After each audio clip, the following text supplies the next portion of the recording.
In this video, we're going to talk about variables. A variable is a container that can store a value. It can store a number, it can store letters, it can store any other type of value that's allowable in JavaScript.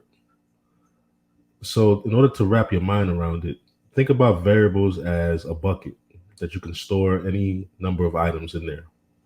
For instance, say if you had a shopping list that you created and you wanted to take that shopping list and store it inside the bucket. You put a lid on that bucket and then you labeled it shopping list. You could do whatever you want with that bucket. You could take it around. You can take that shopping list out and put a new value in there, a new list, like a checklist for a project that you're working on. It's the same thing with JavaScript. You can create a variable, store a value in there, and use it anywhere inside of your program. So in order to start using variables, the first thing you would have to do is type the keyword let. So with the keyword let, it has to be all lowercase, L-E-T. It cannot be uppercase. You cannot have one letter uppercase and another lowercase. It must all be lowercase. And then you have to name your variable. So in this instance, I'm going to name my variable favorite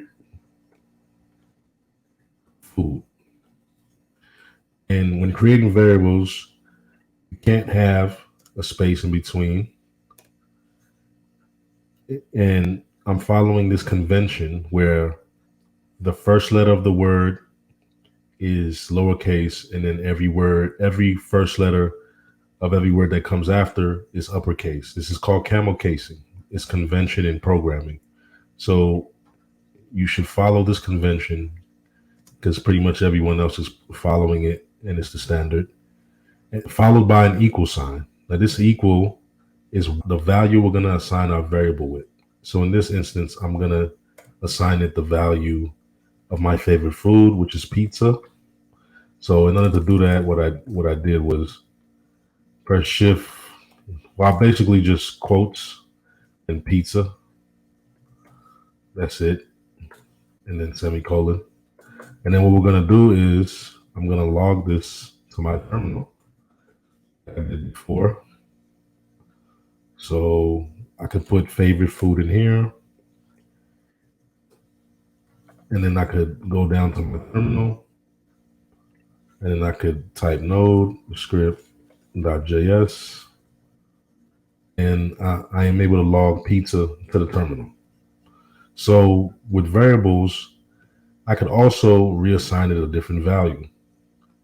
Say, for instance, if I wanted to take this favorite food and assign it with a different favorite food. Say if I change my mind and my favorite food is no longer pizza and it's ice cream. And then I'm going to console log that. Just see what logs to the console. Rerun that again. No script.js. Pizza. So the first log is pizza. Because so we did let favorite food equal pizza. Then we logged it to the console, pizza. And then we reassign a new value to our variable called ice cream. And then we log that to the terminal. And then we get ice cream logged in the terminal. Now in JavaScript, it reads from the top to the bottom. So if you're wondering how that happened, we started off at the top, the JavaScript parser, it parses it and the interpreter interprets the JavaScript. It goes through it line by line, top to bottom. So I assigned the pizza value, then I logged it to the console, got pizza. Then I reassigned a new value. Then I logged it to the console and got ice cream. So it read from top to bottom.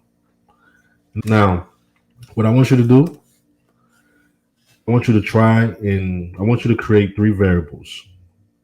The first variable is going to be first name. The second variable is going to be middle name.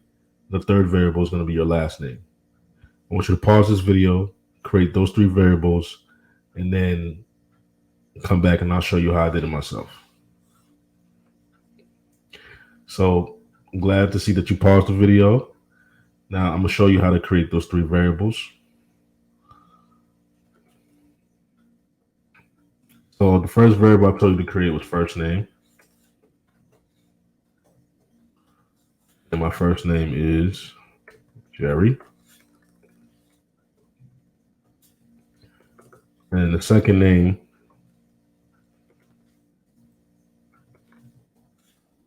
I told you to create it with the middle name. So it's one, John. And then the last name, I told you to create was the last name, the third name.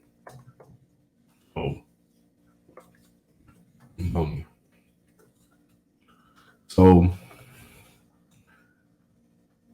you created the first name. So we use the let keyword, first name, with the equal sign, set it to your first name. And then you see I used first. So the first letter of the first word is lowercase. The second word name, the first letter is uppercase. And if there's another word that comes after that, that word would be, that first letter of the first word would be uppercase, so on and so forth. Same thing with middle name. Camel casing equal John, last name equal Boney. Then if I run it, oh yeah, forgot we gotta log it to the console. So I'm going to log all three variables to the console. Last name, so okay, first name, last name, middle name. Let's do first name. So let's do first name, last name. Let's do first name, middle name, last name. Go back to the console. Jerry John Boney. So I logged my first name, my middle name, my last name. And that's pretty much it for variables at this moment. See you in the next video.